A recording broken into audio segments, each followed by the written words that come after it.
Hi guys, good morning. It's Emily with Evolve and happy Friday. I just wanted to take a moment to talk a little bit today about guarantees and fear and control. This thought of a guarantee comes to my attention over and over. Sometimes I'm with a client who's looking for their partner to do something to guarantee them that they're not going anywhere, and sometimes it might be with an employee who wants to know that they have a safe place and security to rely on until they decide they don't want it anymore and they're going to move on. But the truth of the matter is that those two things are driven by fear and control. And I have personally been there experiencing and pushing for those things many times in my own life.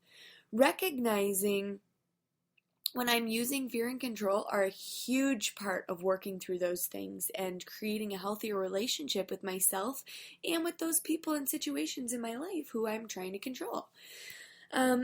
So, fear and control, you ask, how? Isn't it reasonable and realistic for a person to want security and safety in a relationship and in employment? Yes, and in some cases they are, but in many cases, those are the things that keep us hanging on to a relationship way too long, or in a job far longer than we need and or want to be. For example, I hear all the time, mostly women, most of my audience is women. I hear them saying things like, I'm in this relationship with this person that, isn't really serving me anymore. They're not the best for me. And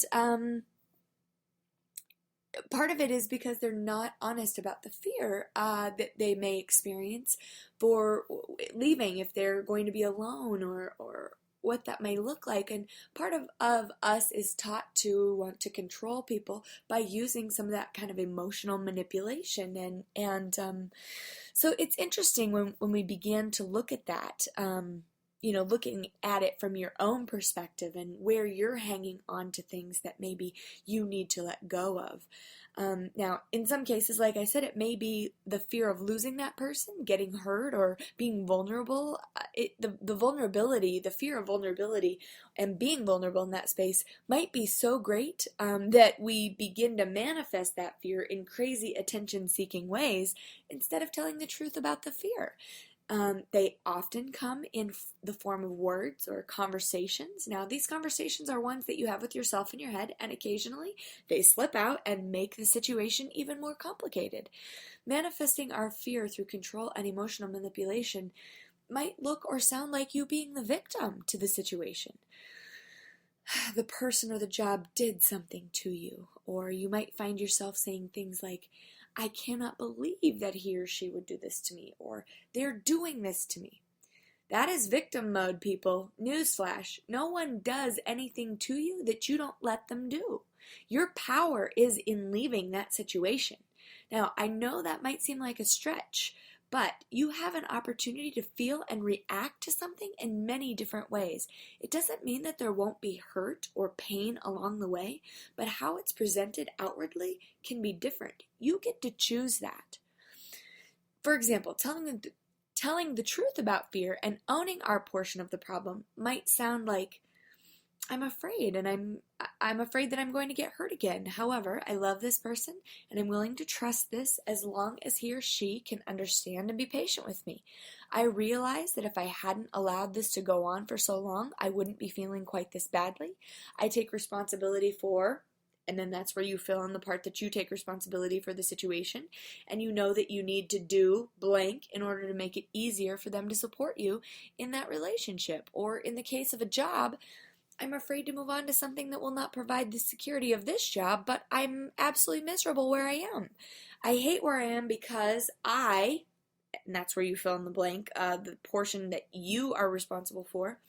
The people behave and treat me this way because and I'm going to take a risk and look for something that is more fulfilling and satisfying for me at this point in my life.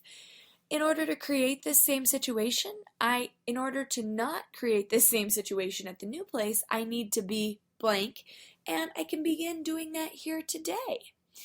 Sometimes when we change our own attitude and our own behavior about something while we're in the current situation, it can often make it much better right off the bat. So, if we really think about it, we could really feel very safe and secure in our relationship or in our job, and they can both be snatched out from underneath us in the blink of an eye. Accidents, disease, and other people play a large role in the things that we know and love, and they can be taken away from us far before we're ready. Working not to take these things for granted and treating ourselves and others with the respect and dignity they deserve is a huge part of my journey. When we allow fear and control to get in the way, we often behave in a way that we might regret. If we were hit by a bus, for example. Those of you who followed me for a while know the hit by the bus sort of analogy.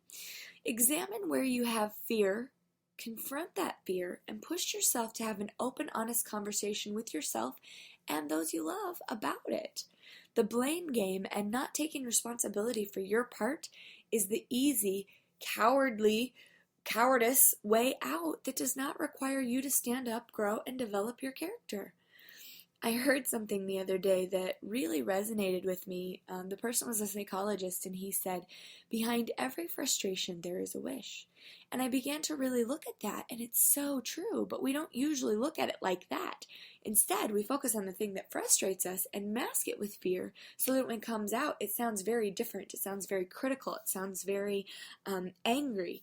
And if we were more focused on the wish, it might come out in a more kind manner, and we might actually get some movement from that other person or the things that we want, even from ourselves, than we do if we're becoming more focused on the frustration.